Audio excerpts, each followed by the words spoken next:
Bonsoir. Mesdames, Mesdemoiselles et Messieurs, fidèles internautes, merci d'avoir encore choisi DLR TV pour suivre votre émission Droit de savoir. 35 ans après le vent de la perestroïka qui a insufflé la démocratisation en Afrique, une résurgence des coups d'État semble sonner le glas de cette dynamique. Peut-on parler des révolutions violentes, des peuples opprimés, victimes des mauvaises gouvernances et des privations de liberté via des hommes ont trahi?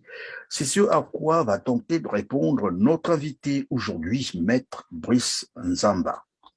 Je suis Christian Perrin. Pour ceux qui viennent de nous rejoindre pour la première fois sur TLR TV, soyez les bienvenus.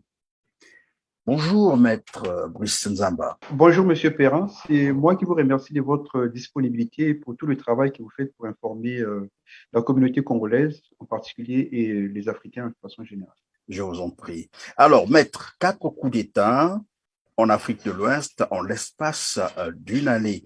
Une partie de l'Afrique qui était pourtant souvent présentée comme étant la plus stable démocratiquement parlant par rapport, bien entendu, à l'Afrique centrale. Qu'est-ce qui peut expliquer cela?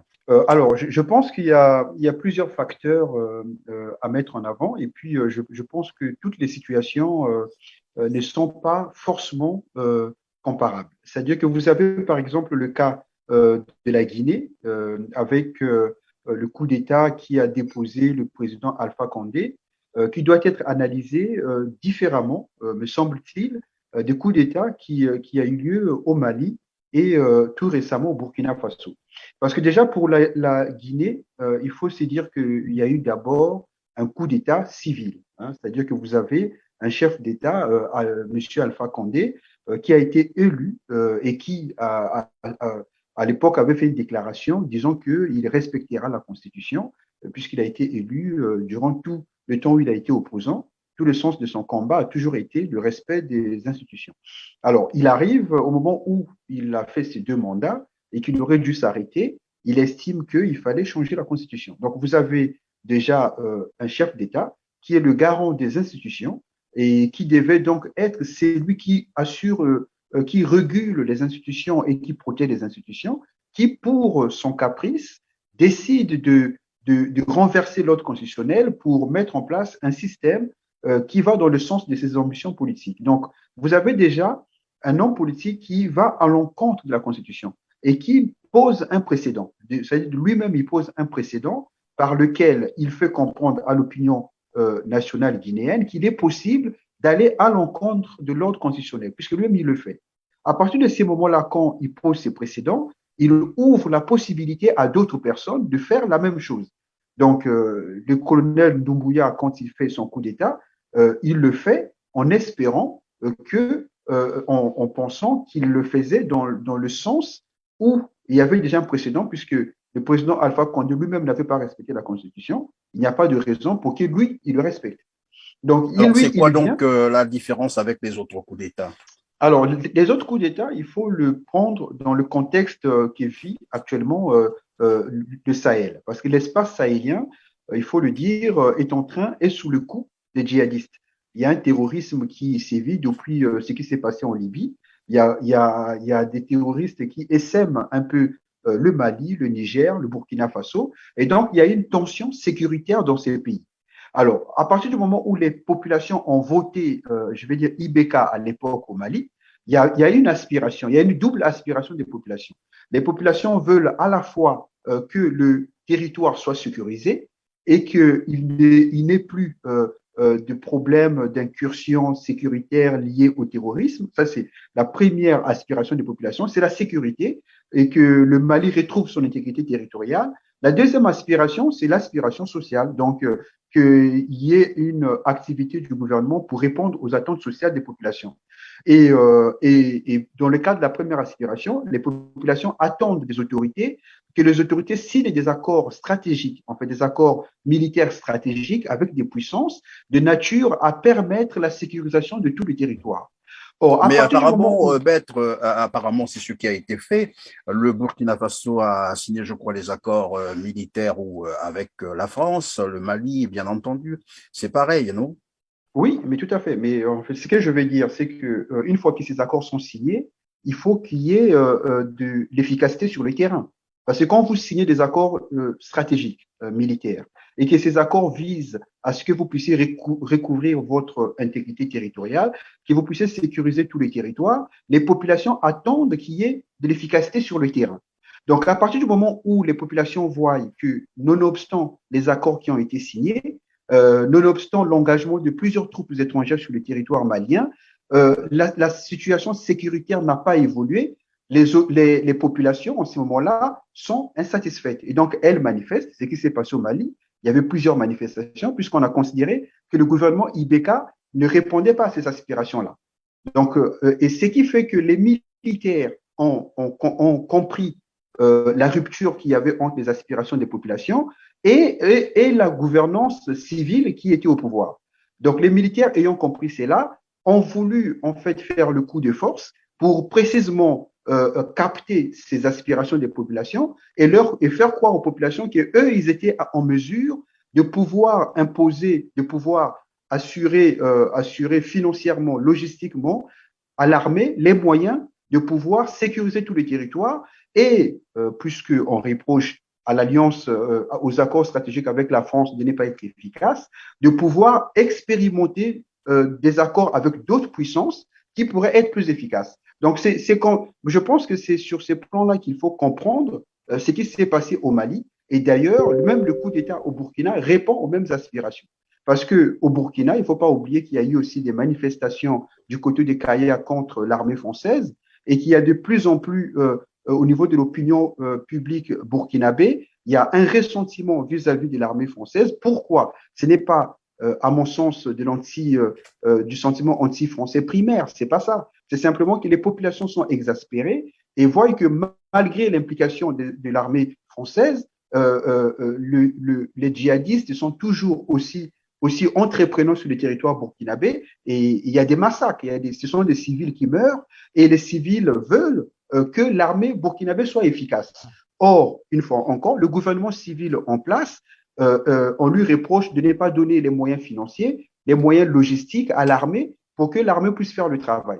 Et dans ces conditions, qu'est-ce qui se passe? Il y a des militaires qui pensent qu'il est mieux de prendre le pouvoir pour précisément donner les moyens à l'armée financiers, logistiques et pourquoi pas envisager d'autres accords militaires stratégiques avec d'autres puissances, en l'occurrence la Russie. Donc c'est un contexte. Mais maître, lorsqu'on prend les deux cas, bien entendu, le Mali et le Burkina Faso, vous venez de l'expliquer tout à l'heure, est-ce pour autant dire que ces coups d'État seraient légitimes ou peut-être que c'est l'incompatibilité vu la situation sécuritaire telle que vous l'avez expliqué, est-ce pour dire que les civils sont incompatibles à ce genre de situation? Voilà. Alors, moi, je ne dirais pas ça. Je pense que c'est une affaire de leadership. Voilà. C'est-à-dire que tous les dirigeants ne se ressemblent pas.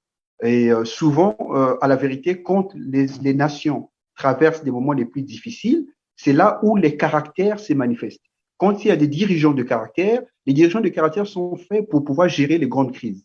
Mais quand vous avez des dirigeants qui sont mous, qui n'ont pas l'initiative, qui n'ont pas la volonté de résoudre les crises, en ce moment-là, il y a des frictions au niveau de l'armée. Je vous prendrai l'exemple de l'Éthiopie. L'Éthiopie, vous avez vu que l'Éthiopie était, il y a eu une rébellion, il y avait une rébellion et la rébellion était aux portes de la capitale. Il a fallu que le chef d'État puisse aller au front, puisse redonner encore les moyens financiers, logistiques à l'armée pour que l'armée puisse repousser les rebelles jusqu'à récupérer quasiment la totalité du territoire. Donc, je pense que la difficulté, c'est qu'en temps de crise, il faut des hommes de grande envergure. Et quand vous avez un dirigeant civil, le problème n'est pas tant qu'il soit civil ou militaire. Le problème, c'est d'avoir un homme d'envergure. Il peut être militaire, mais n'est pas être d'envergure. Donc, la difficulté, c'est que vous avez des chefs d'État. Je prends l'exemple du président Ibeka au Mali. Il y a beaucoup d'analystes qui disaient que c'était un chef d'État qui était un peu paresseux, qui n'était pas toujours très, très dynamique pour résoudre la crise et qui s'est donné complètement à la France. Parce que lui, il attendait tout de la France et la France, avec toutes ses difficultés aussi, ne pouvait pas résoudre cette crise de façon rapide. Et c'est le même cas au Burkina. Donc, je pense que la question, ce n'est pas civil ou militaire. La question, c'est d'avoir des hommes d'envergure. Parce que quand un État traverse une crise aussi grave que l'atteinte à son intégrité territoriale, il faut des hommes d'envergure. Et quand on est civil et qu'en plus, on n'est pas un homme d'envergure, dans le sens où on n'est pas en mesure de donner les moyens financiers, logistiques et surtout de donner le moral aux troupes et d'avoir des accords stratégiques militaires stratégiques importants, eh ben, à un moment donné, les militaires estiment qu'il faut prendre les choses en main. Donc, alors, la question qui se pose, c'est la question de la légitimité. Oui. Voilà, c'est à ces niveaux-là. Mais la légitimité, elle vient du peuple. Elle vient du peuple. Le président Kaboré a été élu, il est légitime, il n'y a pas de débat là-dessus, mais il y a aussi des moments où il peut y avoir des ruptures de légitimité. C'est-à-dire que Oui, tout à l'heure, Maître, vous avez parlé des hommes d'envergure. Est-ce que ce n'est pas non plus plutôt un problème de partenaires? Parce que tous les pays qu'on cite ici, à commencer d'ailleurs par le Tchad, le Mali, le Burkina Faso, ont tous pour partenaire la France, jusqu'aujourd'hui tout de même. Hein. Je sais que il y a bien des pays qui se sont démarqués, comme est en train de le faire d'ailleurs le Mali et puis la RCA. Mais est-ce que ce n'est pas un problème du choix de partenaire qui a posé réellement problème? Parce que lorsque vous parlez des hommes d'envergure, nous avons appris, hein, par le Premier ministre malien, que finalement, et dans ces accords militaires, c'est la France qui pilotait tout, qui dominait sur tout, qui décidait sur tout. oui, mais on en revient encore au même point. C'est-à-dire que comment pouvez-vous expliquer qu'un État partenaire qui signe un accord avec vous et qui laisse dans cet accord des clauses qui lui permettent de pouvoir utiliser votre espace aérien sans votre autorisation et qui, dans ces clauses, dit que vous n'avez pas à utiliser tout votre espace aérien, sauf leur accord, en tout cas dans certains endroits, et vous avez quand même un chef d'État qui signe cet accord. Donc, on montre, cela dit, c'est que ça dit, c'est-à-dire que vous avez affaire à un homme politique qui n'est pas un homme d'envergure. Puisque la souveraineté, je vais vous expliquer une histoire. Le général de Gaulle, en 1958, juste après, quand il est revenu aux affaires, à l'occasion de la crise algérienne, il a convoqué le représentant de l'OTAN à l'Élysée avec l'état-major de l'OTAN et il a posé la question de savoir quel était l'emplacement des armes nucléaires que l'OTAN avait en France et à quelle fin ces armes étaient en France. Alors, le chef d'état-major qui était là, qui répondait, c'était un Américain. Il lui dit, mon général, je ne peux pas répondre à cette question devant les autres chefs d'état-major. Je ne peux vous répondre que seul à seul. Donc, les autres chefs d'état-major sont sortis. Et donc, ce général américain va dire au général de Gaulle, mon général, je ne suis pas autorisé à vous le dire. Vous vous rendez compte? Le général de Gaulle, chef d'État de la France, il ne lui était pas autorisé de savoir où l'OTAN plaçait ses armes nucléaires en France et à quelle fin. Vous savez quelle a été la réponse du général de Gaulle? Il lui a dit, mon général, c'est la dernière fois qu'un chef d'État français vous pose cette question et c'est la dernière fois que vous lui répondrez de cette manière. Et dans les années qui ont suivi, la France a exposé sa première arme nucléaire et a fait les démarches pour que l'OTAN puisse récupérer ses armes nucléaires et que la France retrouve son opérationnalité sur son territoire. Vous voyez? Bon, je vous pense cet exemple pour vous dire, en Afrique, on a une difficulté d'avoir des hommes de vision, d'envergure et qui portent le sens de la souveraineté nationale. Le problème, il est là. Donc, c'est pour vous dire que ce soit le président Ibeka ou que ce soit le président Roch Kaboré, quand le pays est en crise, il faut des hommes d'envergure. C'est comme ça.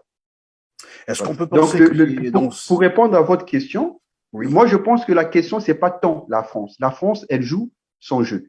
La France, elle a sa vision stratégique du Sahel, elle a sa vision stratégique de l'Afrique et elle joue son jeu. Donc, il ne faut pas reprocher à la France le fait de jouer le jeu qu'elle entend jouer pour maintenir sa place de puissance en Afrique. En Afrique.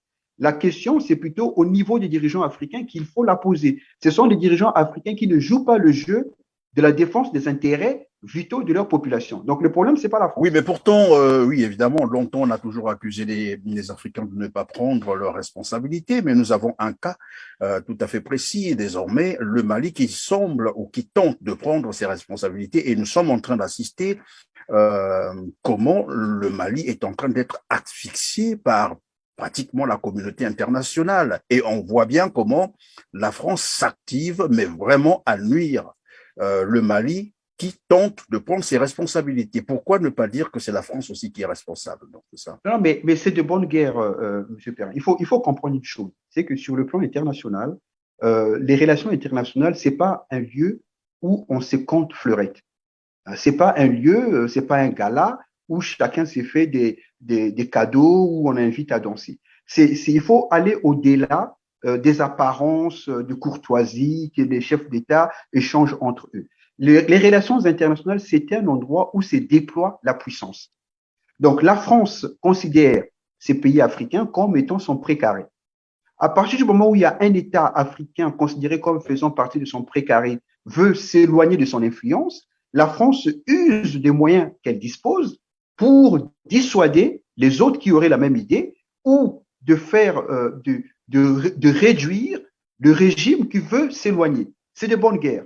Donc, ce qui veut dire que quand des dirigeants africains veulent s'éloigner de l'influence française, ils doivent réfléchir à plusieurs fois, ils doivent avoir une stratégie bien planifiée et pouvoir se protéger économiquement, se protéger militairement, se protéger politiquement. Donc, il faut se protéger sur tous ces domaines-là parce que vous n'allez pas attendre de la France que vous voulez vous éloigner de son influence et puis elle va vous dire oui, allez-y, vous pouvez partir, on n'a plus besoin de vous. Bah non, ça se passe pas comme ça en politique. Vous souviendrez que le président Sékou Touré, quand il avait dit non à la communauté, bah, qu'est-ce qui s'est passé? Bah, la France a fait tout pour pouvoir l'isoler.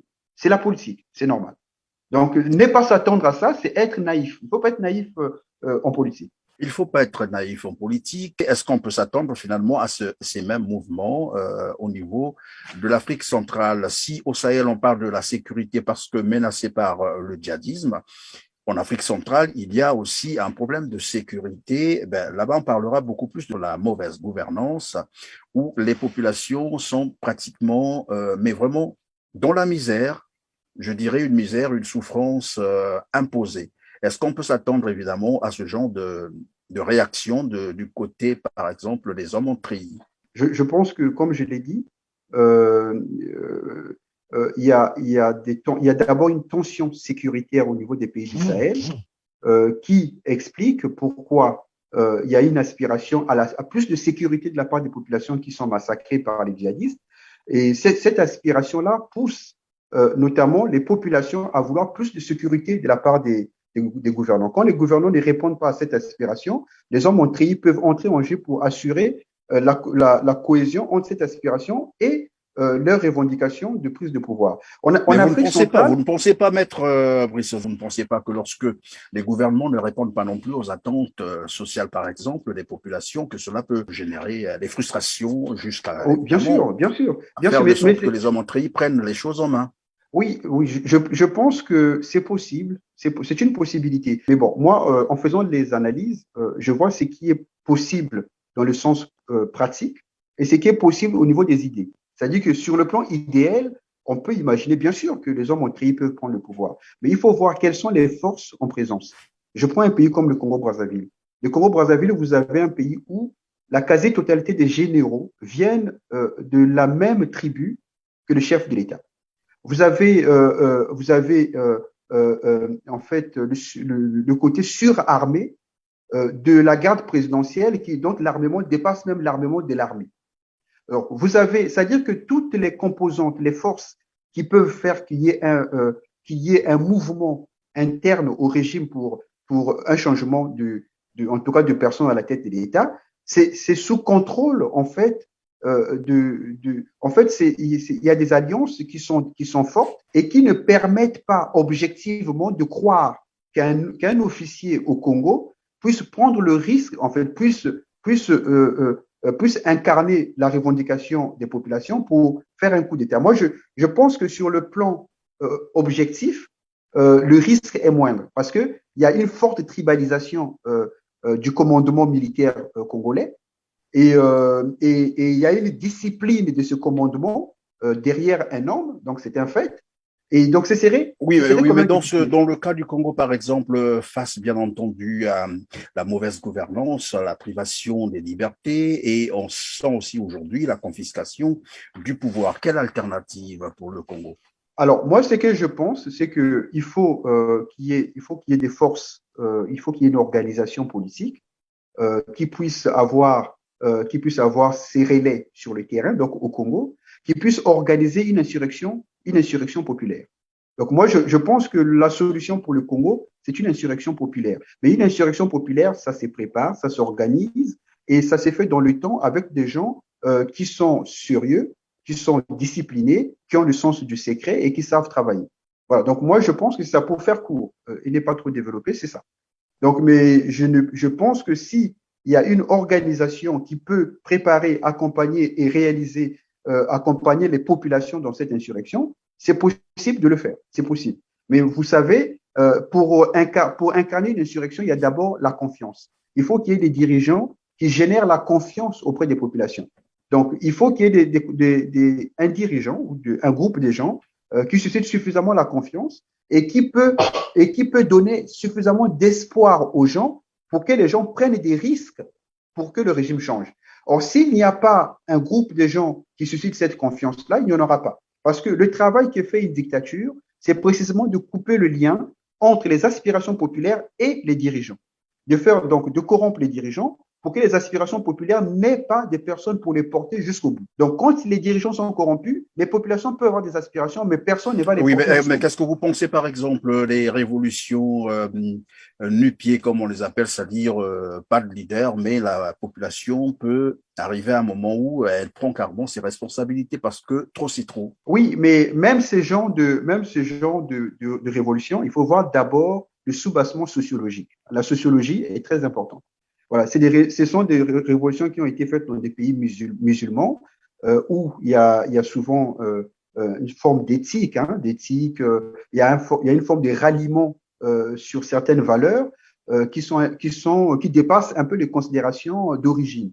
Voilà, c'est-à-dire qu'au Congo-Brazzaville, il faut comprendre une chose, c'est que les hommes politiques ont réussi à diviser les Congolais sur la base de leurs appartenances ethniques. Et donc ça joue le jeu du pouvoir. Ça fait que quand quelqu'un s'élève pour pouvoir lancer des slogans d'insurrection, les gens vont dire c'est encore des gens de telle région et ils vont se désolidariser. Vous voyez? Donc c'est ça, ça fait qu'on a cette difficulté-là aujourd'hui. Et c'est pour ça qu'il faut faire d'abord un travail de fond de rassemblement. Il faut un travail de fond de rassemblement pour pouvoir dépasser ces considérations d'origine tribale et régionale. Donc, c'est le premier travail à faire parce que pour les révolutions spontanées, ce sont des révolutions qui ont souvent cours dans des pays où la base sociologique est quasiment unitaire. C'est-à-dire que les gens s'y retrouvent dans une même foi, comme l'islam, avec les mêmes valeurs et donc vont pour revendiquer plus de droits et plus de libertés. Ouais, donc, parce que pour que les gens se révoltent, il faut qu'il y ait une identification à une certaine élite. Il faut qu'il y ait une élite qui incarne ces revendications et le peuple s'y retrouve dans cette élite-là. Donc, toute la difficulté, c'est d'avoir cette élite. Est-ce qu'il est possible, et ça sera la dernière question, est-il possible d'organiser évidemment la population congolaise pour une insurrection, c'est-à-dire l'organiser depuis l'extérieur, Ah comme oui, avait fait d'ailleurs parfaitement. Charles de Gaulle? Non, parfaitement. C'est juste une question d'organisation. Le problème, toute la question, c'est l'organisation. Si vous avez une élite qui est organisée, disciplinée, où chacun accomplit sa tâche comme il faut et comme il se doit, avec une implication financière conséquente, c'est faisable. Eh bien voilà, c'est la fin de cette émission. Merci Maître Brice Nzaba d'avoir été avec nous, mais surtout d'avoir disposé du temps pour nos téléspectateurs. Nous reviendrons vers vous pour d'autres questions. À vous aussi, chers téléspectateurs, merci de nous avoir suivis. N'oubliez pas de liker, n'oubliez pas de partager, mais surtout, n'oubliez pas de vous abonner pour ne rien manquer des programmes Télar TV. On se dit donc au revoir et à très bientôt. Merci.